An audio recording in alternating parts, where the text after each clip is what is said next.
Bonsoir à tous et bienvenue. Merci à Evan d'être là et d'être venu nous apporter la conférence qu'il vient de donner et dont je vais vous lire la traduction. Donc son titre, La guérison d'un point de vue spirituel. Voici ce qu'il nous a dit.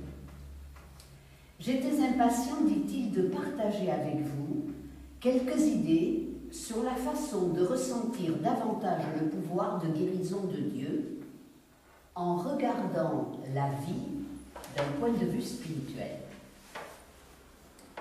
Lorsqu'il s'agit de trouver une guérison ou des solutions, tout est souvent dans la façon de considérer le problème à résoudre.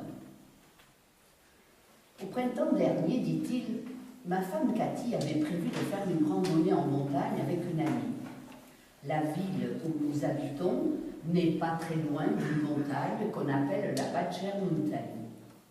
L'ami de ma femme, dit-il, habite au pied de cette montagne et la distance qui les sépare est d'environ 2 km.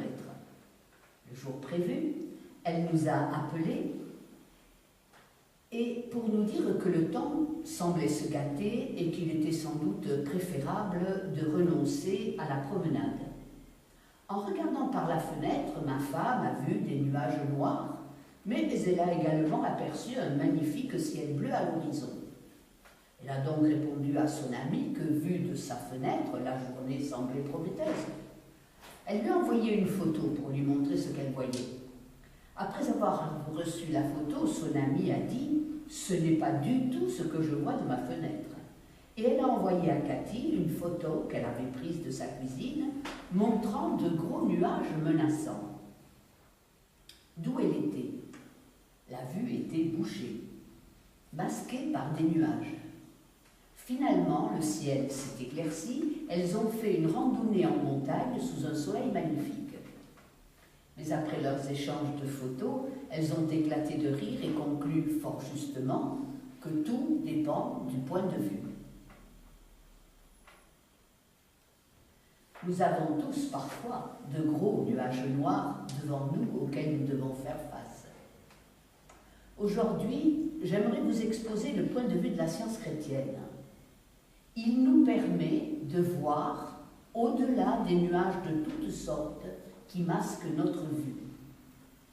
Ce point de vue nous permet aussi de découvrir une perspective plus large de l'amour infini de Dieu, de sa présence, et cela nous aide à trouver la guérison.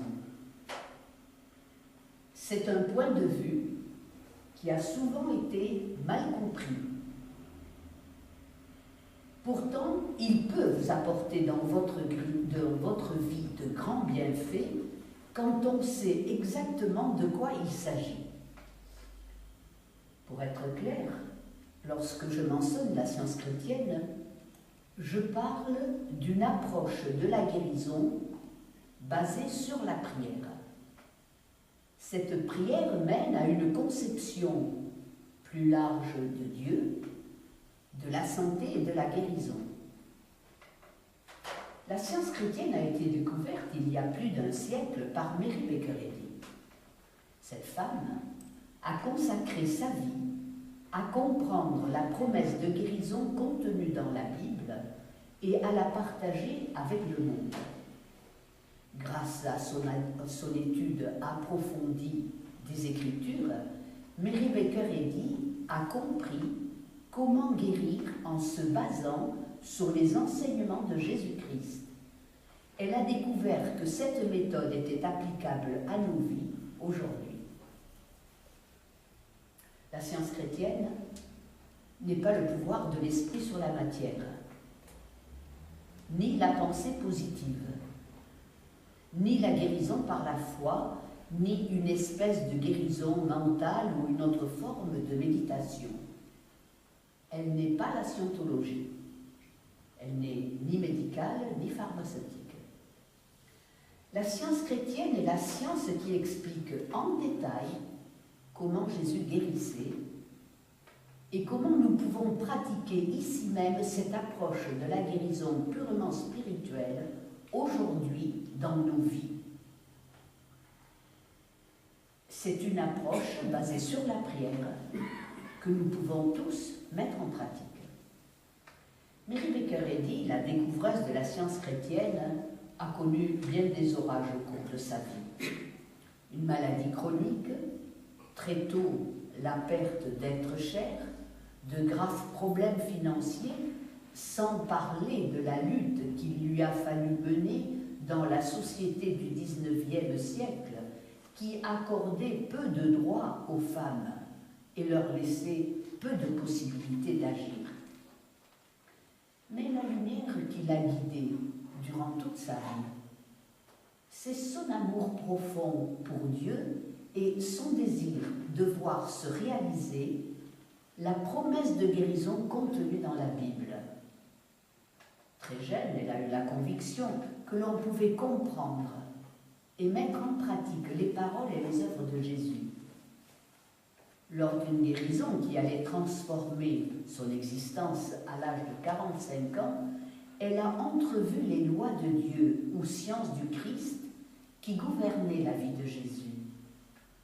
Cela l'a amené à comprendre que le Christ est la vérité intemporelle qui permettait à Jésus d'accomplir ses guérisons. Nous pouvons donc, nous aussi, accomplir des guérisons puisque le Christ est tout aussi présent aujourd'hui.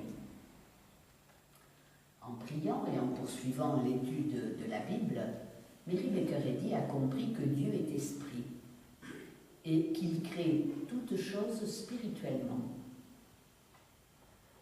Elle a aussi compris que le ciel, qui signifie la présence de Dieu et de ses bienfaits, n'est pas un paradis auquel on accède après la mort, mais c'est un état de conscience, la conscience divine qui nous appartient à tous en tant qu'enfants de Dieu.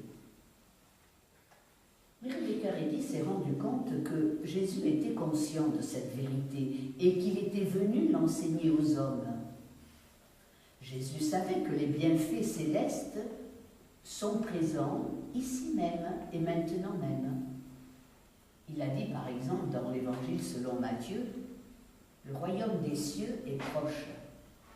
Ce que la version King James de la Bible dit, « Le royaume des cieux est à portée de la main ». Votre main, dit-il, est-elle loin de vous? La mienne est attachée à mon bras. Voyez, dit-il, je peux même m'en servir. Le ciel, le paradis pour Jésus, n'était pas un lieu lointain, accessible dans un avenir tout aussi lointain. Ce ciel, ce paradis, était la réalité présente à l'instant même. Ce ciel, nous pouvons l'apercevoir et même l'expérimenter ici-bas. Jésus a dit aussi, dans l'Évangile selon Luc, « Le royaume de Dieu est au milieu de vous. » Donc c'est vraiment tout près. Mais au milieu de quoi exactement? De la matière, du corps, du cerveau, du plaisir des sens, de votre foyer? Non. Le royaume de Dieu n'est pas dans ce qui est matériel. Il est dans la conscience spirituelle. Le ciel, le paradis est l'univers créé par Dieu. C'est là où Dieu gouverne et où tout est bon. Là, il n'y a aucun mal. Le ciel est harmonie, amour, paix et santé. C'est le royaume de l'esprit, de l'amour infini. Jésus voyait le ciel, le paradis. Il l'a démontré dans l'expérience humaine alors même qu'il vivait sur terre.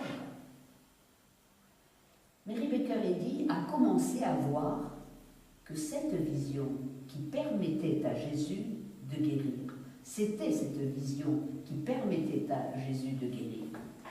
Grâce à son point de vue spirituel, Jésus voyait ce qui est éternel au-delà du temporel et il mettait en lumière les bienfaits de la vie dans l'esprit pour le grand bien de tous et encore une fois ici même sur terre. Mary Baker Eddy a eu cette grande révélation de la vie dans l'esprit. Dieu est alors devenu pour elle un secours immédiat et bien réel. Elle a découvert le chaînon manquant dans son étude de la vérité chrétienne, à savoir que Jésus ne reconnaissait comme seule réalité que la vie dans l'esprit. Il n'y avait pas deux réalités, la vie dans la matière et la vie dans l'esprit, mais une seule, la vie dans l'esprit. On comprend mieux pourquoi Jésus n'a jamais recommandé à ses disciples de construire des châteaux dans ce monde. Il leur a appris à mettre leur foi non dans les choses terrestres qui pouvaient leur être enlevées, mais dans les choses de l'esprit sur lesquelles ils pouvaient compter éternellement. Pour Mary Baker Eddy, cette compréhension de la vie dans l'esprit est le consolateur promis par Jésus, qui vient pour nous enseigner aujourd'hui toutes choses. La guérison était donc un problème de point de vue. Pour guérir, il faut acquérir un point de vue spirituel. Quand elle a compris que la vie est dans l'esprit et qu'elle l'a mise en pratique, Mary Baker Eddy a accompli des guérisons chrétiennes avec un grand succès. Elle s'est d'abord guérie de ses problèmes de santé, qui l'avaient tourmentée pendant plusieurs décennies, puis elle a guéri un grand nombre de personnes de toutes sortes de maux, cécité, surdité, claudication, etc. Elle a aussi guéri des toxicomanes, des personnes souffrant de troubles mentaux et un nombre incalculable de malades sur leur lit de mort. Ce que Mary Baker Eddy a appris sur la guérison en regardant les autres d'un point de vue spirituel, elle l'a expliqué dans son œuvre majeure qui est Science et santé avec la clé des Écritures. Ce livre, vous le trouverez à la sortie sur les tables et si vous désirez vous le procurer, il est mis à votre disposition. Science et santé est un livre qui nous aide à accomplir les promesses de guérison contenues dans la Bible. Ces idées qui y sont exposées nous permettent de voir au-delà des gros nuages noirs du moment et ainsi de prendre conscience du pouvoir de guérison toujours présent de Dieu. Mary Baker Eddy a nommé sa découverte chrétienne car elle découle des enseignements du Christ. Et science parce que cette compréhension de la vie en tant qu'esprit qui lui a été révélée a une portée pratique. Elle permet de guérir comme l'a enseigné Jésus. Quand on commence à étudier la science chrétienne, on se pose souvent beaucoup de questions. Je vous propose d'en aborder quelques-unes. L'une d'entre elles concerne la matière. On pourrait se demander, par exemple, la vie dans l'esprit. Cela paraît formidable. Mais que fait-on de cette vie sur Terre? J'ai un corps physique, je dois le vêtir, le nourrir, il lui faut des médicaments pour continuer de bien fonctionner. Le monde dans lequel je vis paraît très matériel. La vie dans l'esprit, cela ne me parle pas du tout. En quoi cela pourrait-il m'aider? C'est une question importante et elle a sa réponse. C'est encore une affaire de point de vue. Les choses ne sont pas toujours ce qu'elles semblent être. Les sens physiques ont une vue très limitée de ce qui compose l'univers de Dieu. Mary Baker Eddy a compris peu à peu que ce que nous appelons un univers matériel et un homme mortel n'est qu'une vision limitée de ce qui existe dans l'entendement de Dieu en tant que création spirituelle. C'est comme regarder à l'horizon et déclarer « Regardez, la terre est plate. » Eh bien non, pas vraiment. Regardez plus loin et vous verrez qu'elle est ronde. Les sens physiques considèrent le monde alentour et disent « Regardez, l'univers est matériel ». Mais le sens spirituel auquel recourait Jésus déclare « Regardez plus loin et vous verrez qu'il est spirituel ». Ce que nous appelons des objets matériels comme les montagnes, les arbres, les maisons, les voitures et les corps physiques ne sont qu'une façon humaine, limitée et temporelle de voir ce qui existe sous forme d'idées dans l'entendement divin. Les objets matériels sont éphémères, mais la création spirituelle est éternelle. La nécessité pour guérir est de regarder au-delà de l'apparence matérielle pour discerner l'idée spirituelle. Et si vous comprenez la présence de cette idée, vous ferez l'expérience de ses bienfaits. Je vais vous donner un exemple. Jésus ne cessait d'encourager ses disciples à regarder au-delà du physique pour discerner le spirituel. Rappelez-vous du moment où ils se sont retrouvés face à une multitude de bouches affamées qu'il fallait nourrir. Des milliers de gens s'étaient rassemblés dans le désert pour écouter l'enseignement et les sermons de Jésus. C'était une longue journée qui s'achevait, il n'y avait rien pour nourrir la foule. Les disciples ont demandé à Jésus ce qu'ils devaient faire. Jésus leur a dit de leur donner à manger, mais ils ont protesté, car ils n'avaient que quelques pains et quelques poissons. Jésus n'a pas accepté qu'on puisse manquer de nourriture. Il a prié, remercié Dieu, puis demandé à ses disciples de distribuer ce qu'ils avaient.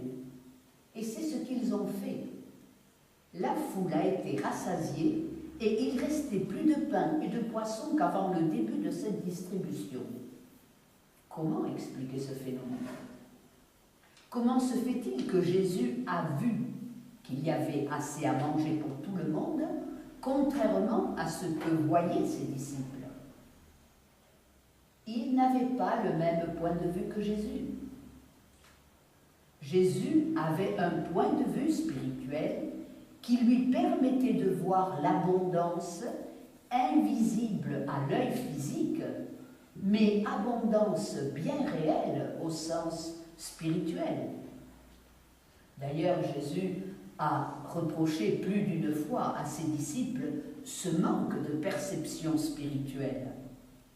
Il dit dans l'évangile de Marc, « Ayant des yeux, ne voyez-vous pas ?» Qu'entendait-il par là? Qu'ils possédaient tous ce sens spirituel qui leur permettait de percevoir les réalités de l'esprit tout comme lui, mais qu'il leur fallait être à l'écoute de ce sens spirituel et l'utiliser. Les disciples utilisaient le sens physique de la vue et voyaient un manque de nourriture. Jésus, lui, recourait au sens spirituel et découvrait l'abondance. Voilà pourquoi Jésus voyait la santé à la place de la maladie, la vie à la place de la mort, l'abondance à la place de la pénurie.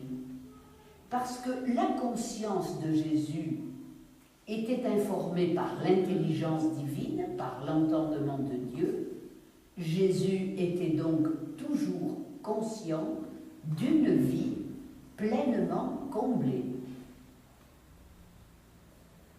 Mary Baker Eddy a compris que nous possédons tous ce sens spirituel et que nous pouvons l'utiliser pour voir les réalités de l'esprit que Jésus discernait. Elle écrit ceci dans Science et Santé avec la clé des Écritures. Ce que l'on appelle sens matériel ne peut témoigner que d'un sens mortel et temporaire des choses, tandis que le sens spirituel ne peut témoigner que de la vérité. Pour le sens matériel, l'irréel est le réel, jusqu'à jusqu'à ce que ce sens soit corrigé par la science chrétienne. Le sens matériel est comme une épée brouillard. Vous êtes-vous déjà trouvé en plein brouillard dans un paysage familier? Imaginez que ce brouillard est si dense que vous ne voyez pas à plus de 3 mètres devant vous. Mais comme vous connaissez les lieux, vous savez vous repérer. Il y a par exemple des arbres à droite, une colline sur la gauche, une maison un peu plus loin. Mais le brouillard vous empêche de les voir. Le sens matériel produit le même effet. Comme l'a enseigné Jésus, nous sommes dans le royaume divin maintenant même. Mais il faut utiliser le sens spirituel pour le percevoir. Si nous essayons de voir la création spirituelle avec les sens physiques, nous n'y arrivons pas, car il est impossible de discerner la création de l'esprit avec le sens matériel. On ne le voit qu'avec le sens spirituel. En substance, Jésus disait à ses disciples, « Vous avez des yeux, alors utilisez-les. » Nous avons tous des yeux spirituels pour voir les réalités de l'esprit.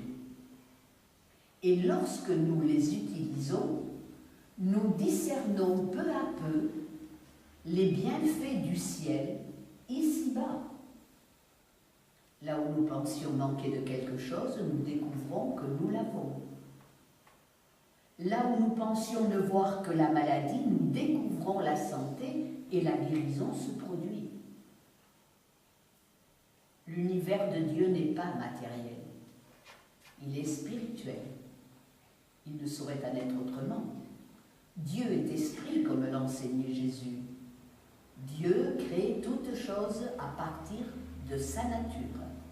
L'univers de Dieu est donc spirituel. Il est important de comprendre ces vérités quand on guérit le corps par la prière, car dans la vérité, nous avons tous une individualité spirituelle faite à la ressemblance de Dieu. Cette individualité est complète et parfaite maintenant même. Le but de la prière en science chrétienne est de discerner la vérité spirituelle concernant notre identité en tant que ressemblance de Dieu.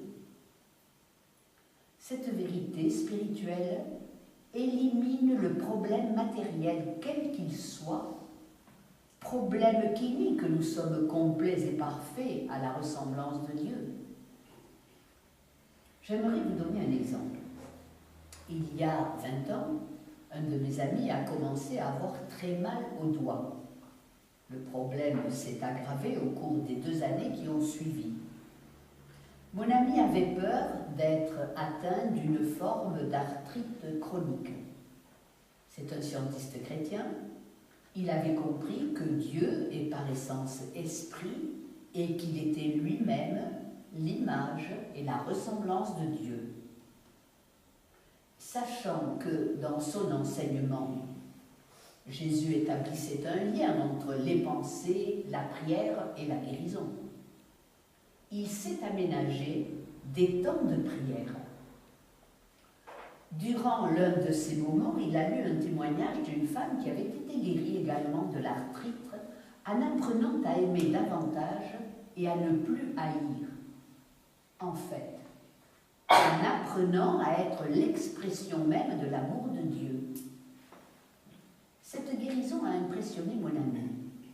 Il a alors fait un examen de conscience et il s'est rendu compte qu'il éprouvait beaucoup de haine et de rancœur à l'égard de certaines personnes. Il a vu là un lien avec ses douleurs aux mains et il a prié pour aimer davantage comme l'enseignait Jésus à ses disciples. Mon ami savait que sa véritable identité était spirituelle, à la ressemblance de Dieu, était pleine d'amour et de sollicitude, et non de haine et d'amertume. À mesure qu'il apprenait à aimer davantage, la douleur a diminué jusqu'à disparaître complètement. Cela fait maintenant 20 ans qu'il est guéri. Alors Evan nous dit, j'aime raconter ce témoignage parce qu'il montre que le problème et la douleur semblaient bien physiques, alors que la solution était spirituelle. Voilà comment nous aide la science chrétienne. Elle va à la racine de la souffrance dans la conscience au lieu de traiter des symptômes en surface. Certains soutiennent que la science chrétienne n'a plus de raison d'être étant donné les progrès médicaux réalisés au cours des dernières décennies. Au contraire, la science chrétienne est plus pertinente que jamais. Elle élimine non seulement les symptômes physiques, mais elle transforme entièrement notre vie. Elle nous apprend à mieux comprendre la nature de Dieu et le lien qui nous unit à lui, comme l'enseignait Jésus, et il en résulte des effets spirituels. Le résultat se traduit non seulement par une guérison physique, mais aussi par une amélioration mentale, morale et spirituelle. La guérison se produit de l'intérieur et cette expérience nous rend meilleurs. C'est la meilleure forme de guérison qui soit. Quand on commence l'étude de la science chrétienne, voici encore une autre question que l'on se pose souvent. Pourquoi le mal? Comment peut-on affirmer que Dieu est le bien, tout-puissant, alors que le mal est tellement présent dans le monde? Jésus a répondu à cette question lorsqu'il a déclaré la vérité au sujet du mal. Dans l'évangile de Jean, il dit « Le démon est un menteur, et il n'y a pas de vérité en lui. »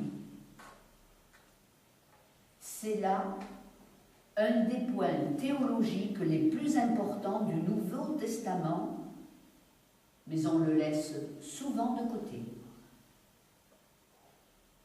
Le diable, le mal, Satan, l'adversaire, la résistance, l'opposition, appelez-les comme vous voulez, tout cela est la même chose. Le mal n'a pas la réalité qu'il semble avoir. Il n'y a pas de vérité en lui. Mais on pourrait rétorquer à nouveau, comment accepter cette explication de Jésus alors que chaque soir, les actualités ne parlent que de choses horribles qui ont lieu partout dans le monde? Il nous faut pourtant revenir au contexte dans lequel Jésus a prononcé ces paroles. Son enseignement était le fruit de son expérience. Toutes les forces du mal s'étaient liguées contre lui. Il a été crucifié. On a voulu le faire disparaître à jamais de l'histoire du monde, lui et ses enseignements. C'était ça leur intention. Jésus a permis que cela se produise pour prouver quelque chose. Lorsque 3 jours plus tard, il est sorti vivant du sépulcre, il avait triomphé de tous les efforts déployés par le mal pour le détruire. Il avait prouvé que le mal n'avait pas le pouvoir qu'il prétendait posséder et qu'on pouvait renverser ses prétentions par la vérité spirituelle. Le mal avait échoué et le pouvoir de Dieu qui soutenait Jésus avait été vainqueur. Cela a été une victoire non seulement pour Jésus, mais pour toute l'humanité et pour nous aujourd'hui. Le mal est un mensonge. Il n'est pas la réalité qu'il semble être.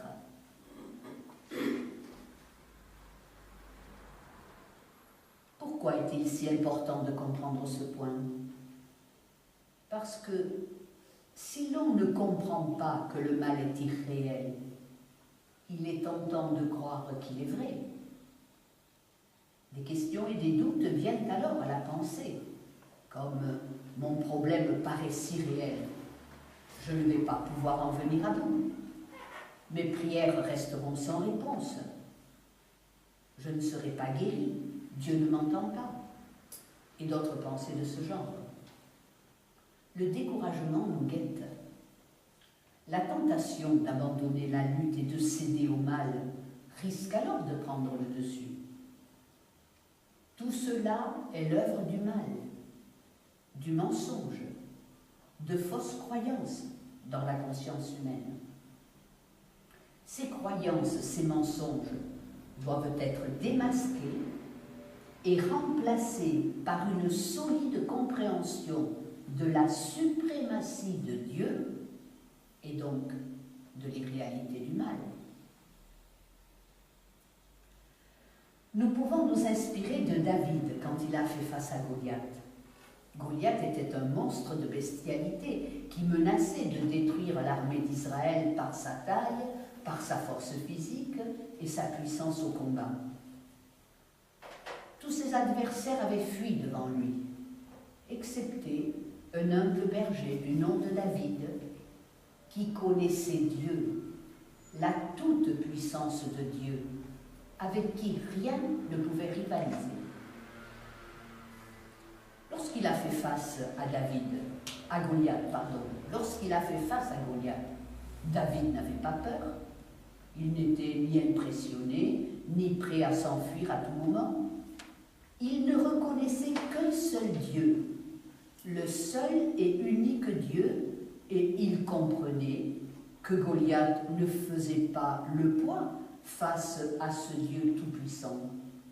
David était calme, dans un état d'esprit paisible, réceptif aux directives et à l'inspiration de Dieu.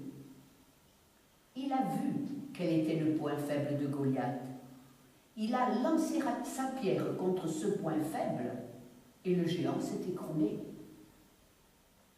Le mal a toujours un point faible. Si grand semble-t-il, si menaçant soit-il, si bruyantes soient ses prétentions, il est toujours possible de déceler son tendon d'Achille. La science chrétienne expose le point faible du mal en comprenant son irréalité.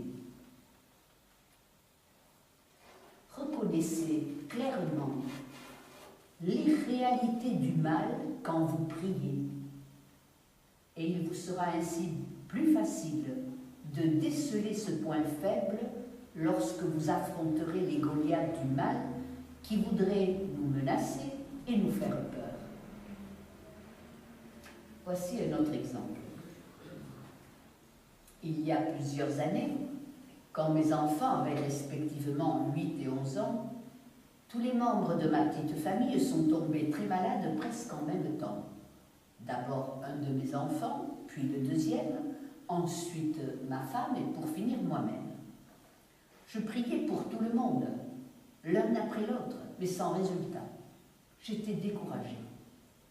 Alors, je suis revenue aux vérités fondamentales de la science chrétienne. Dieu est tout, et le mal est un mensonge. Et soudain, j'ai ressenti le besoin de prier en partant d'un point de vue bien plus large. À ce moment-là, je me sentais impuissant, car notre foyer semblerait pris dans la tourmente du mal, de la maladie, sans que nous ne puissions rien faire contre. Je savais, grâce aux enseignements de Jésus, que c'était un mensonge. Mais c'était un mensonge et je devais faire émerger la vérité par une meilleure compréhension du pouvoir et de la présence de Dieu. tandis que je priais pour notre foyer, en reconnaissant que Dieu gouvernait la situation et qu'aucun pouvoir nuisible ni aucune influence en général ne pouvait balayer la présence de Dieu, je me suis sentie très vite et beaucoup mieux. Au bout d'une vingtaine de minutes, ma femme et les enfants et moi-même étions remis sur pied, habillés pour la journée, et nous partagions un repas ensemble dans la bonne humeur et tous en parfaite santé. Cette guérison avait été si rapide, si spectaculaire. Je savais que j'avais fini par trouver le point faible du mal, que je l'avais atteint avec la pierre de la vérité. La science chrétienne révèle le point faible du mal par la connaissance de la totalité de Dieu. Le mal n'est pas la réalité qu'il semble être. Dieu est le bien tout-puissant.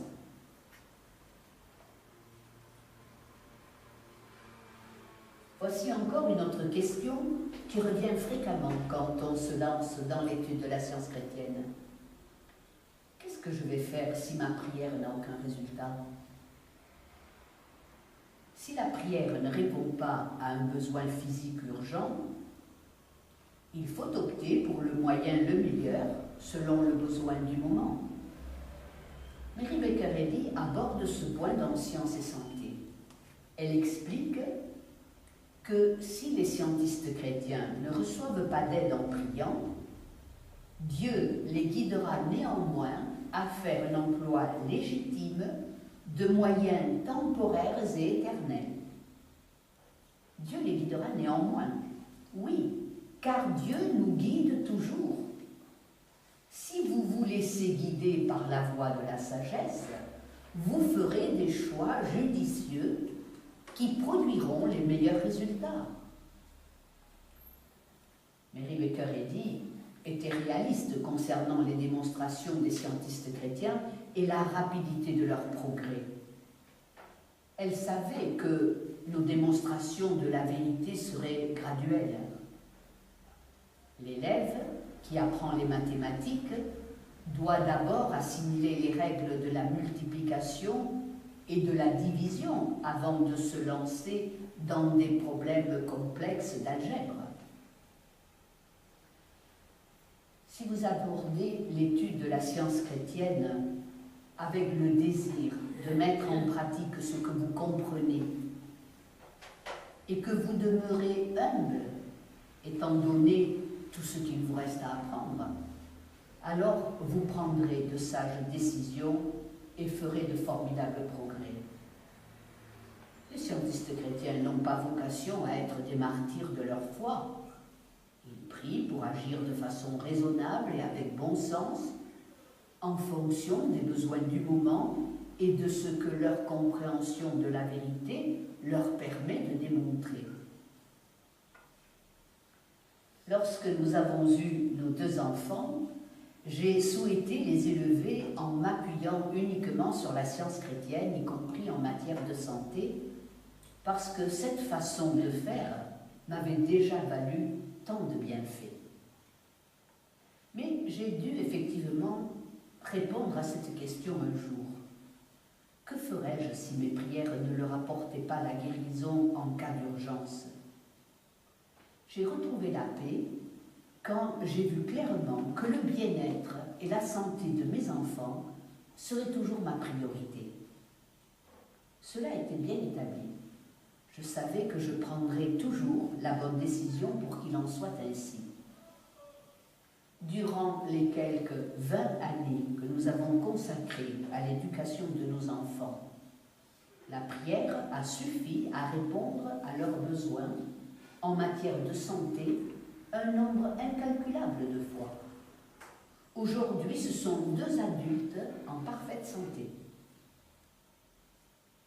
Cependant, j'ai connu un moment de panique un jour quand mon fils s'est mis à ressentir tout à coup des douleurs abdominales aiguës. J'ai décidé que ma prière devait lui apporter un soulagement immédiat, sans quoi on ferait notre choix. Pour prier avec efficacité, je me suis tournée vers Dieu de tout mon cœur. Je voulais sentir davantage la présence immédiate de Dieu et que mon fils était enveloppé dans l'amour de Dieu. Là, il n'y a rien à craindre. Ma peur s'est vite dissipée et au bout de quelques minutes, la douleur que ressentait mon fils est partie définitivement. Avec le recul, la clé était de perdre toute crainte et de ressentir uniquement l'amour de Dieu. Mais je n'ai ressenti aucune pression concernant ce que je pouvais faire ou pas. Et je crois que cela a été la clé du succès. La science chrétienne est un moyen très simple d'élever des enfants, car ils apprennent à connaître la présence de Dieu et à se guérir eux-mêmes par la prière. Les scientistes chrétiens ont souvent été caractérisés comme des gens qui ne vont pas chez le médecin. À première vue, cela peut paraître le cas, mais ce n'est pas parce qu'ils ont quelque chose contre les médecins. Une fois que vous avez appris à guérir par la prière, vos besoins sont alors comblés de façon spirituelle. Vous avez de moins en moins besoin d'aller voir un médecin parce que la prière répond à vos besoins. Un étudiant de la science chrétienne est libre d'aller voir un médecin s'il le souhaite. Il est libre de faire le choix qu'il juge être le meilleur. Et alors, qu'en est-il de l'usage de médicaments avec mes prières en science chrétienne ? La science chrétienne explique clairement que le médicament le plus puissant, c'est la vérité, l'entendement divin qui agit pour notre compte. C'est cette médecine que Jésus utilisait dans sa pratique de la guérison spirituelle et elle était très efficace. Il est utile de comprendre que la médecine matérielle et la vérité spirituelle représentent deux sortes de traitements opposés. La médecine matérielle met de la pensée dans la matière. Elle demande à l'esprit humain de recourir à une pilule, à un médicament, une plante ou autre forme de matière pour trouver un soulagement et guérir.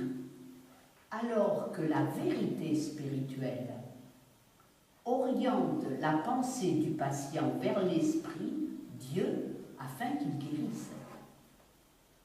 La matière et l'esprit sont diamétralement opposés.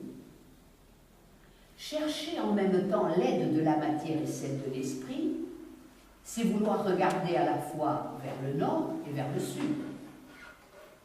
L'esprit est infini, éternel et intelligent. La matière est finie, temporaire et inintelligente. La foi dans la matière sape la foi dans l'esprit et vice-versa. Plus votre foi en l'esprit augmentera, plus vous ressentirez et démontrerez le pouvoir et la présence de l'esprit. Vos prières seront plus efficaces. Mary Baker Eddy définit une approche raisonnable de la pratique en sciences chrétiennes quand elle écrit « Émerger doucement de la matière et pénétrer dans l'esprit. Ne songez pas à entraver la spiritualisation ultime de toute chose, mais entrez naturellement dans l'esprit par l'amélioration de votre santé et de vos mœurs, et que ce soit le résultat de votre croissance spirituelle. »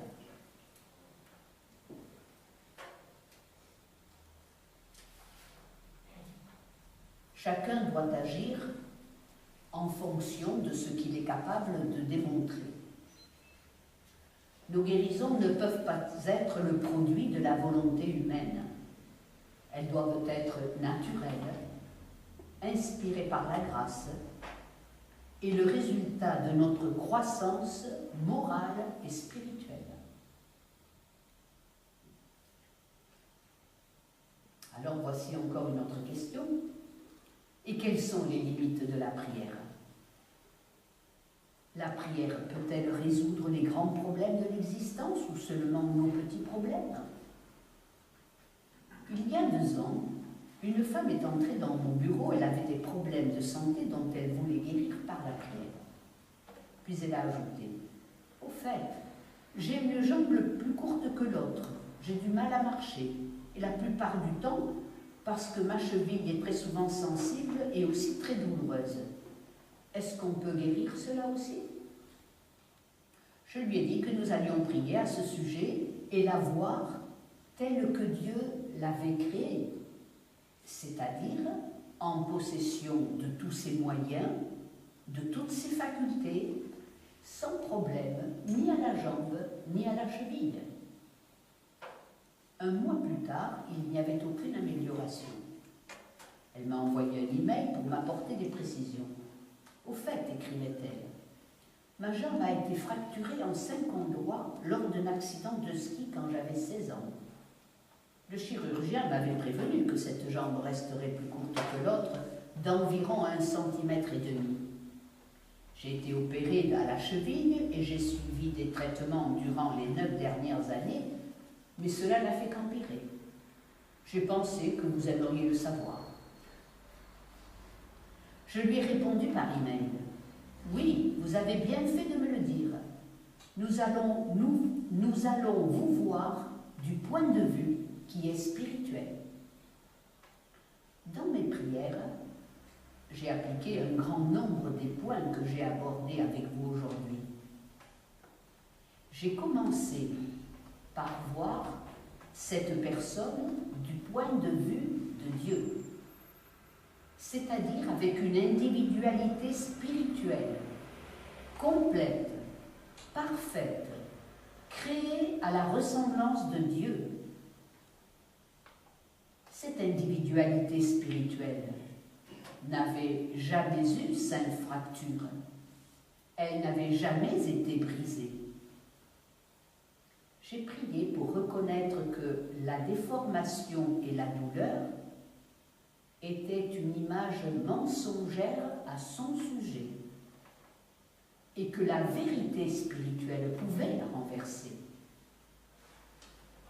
Je savais que nous étions en train d'appliquer les lois de Dieu, des lois capables de renverser les effets négatifs d'une loi physique dénaturée et de rétablir l'harmonie. Au cours des 3 mois suivants, sa jambe s'est allongée et sa cheville assouplie. Le 4 juillet, qui est le jour de la fête d'indépendance aux États-Unis, elle s'est rendue compte que ses 2 jambes avaient la même longueur et que sa cheville était normale. Et pour la première fois en 40 ans, elle pouvait marcher pieds nus sans ressentir la moindre douleur. Elle est restée active et en bonne santé depuis lors. Du point de vue de Dieu, le problème n'a jamais été un grand problème. C'était juste une autre occasion de mieux comprendre la vérité spirituelle et de la mettre en pratique.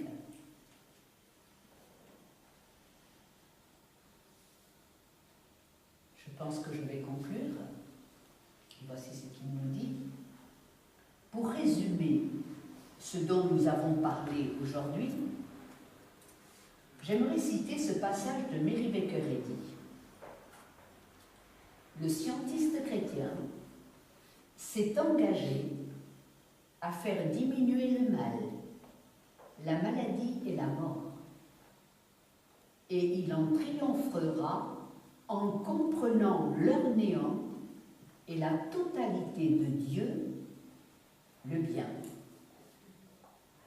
Nous avons là deux points cardinaux de la science chrétienne: le néant du mal et la totalité de Dieu, le bien. En comprenant la totalité de Dieu, le bien, on comprend peu à peu le néant du mal. Et en comprenant le néant du mal, on voit plus clairement la totalité et la bonté de Dieu. Les deux ne peuvent cohabiter car ce sont des opposés. L'un annulerait forcément l'autre.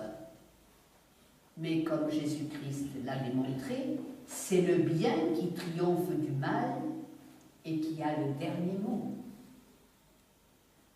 Voilà ce qu'est la science chrétienne. En contemplant la réalité de Dieu, le bien, vous démontrez l'irréalité du mal.